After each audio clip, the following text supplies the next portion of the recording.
যাও যাও ভাইয়ের কাছে যাও ভাইয়ের কাছে যাও যাও যাও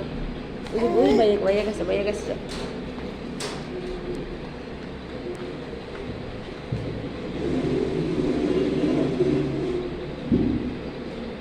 এই ছেড়ে দাও ওরা হাঁটতে দাও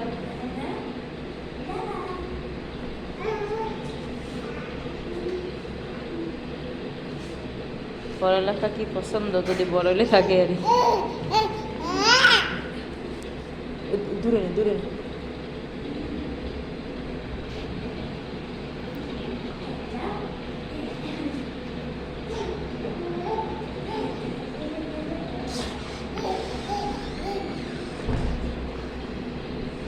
আল্লাহ রহমতে মোটামুটি ভালোভাবে হাঁটা শিখতেছে এই কয়দিন একটু হাঁটা গেছে আজকে পরিশ্রম করে পার্কে নিয়ে গেছি আবার এই যে 7 নম্বর জুতো নাকি 8 নম্বর জুতো আজকে কিনছি শুধু জুতো হারায়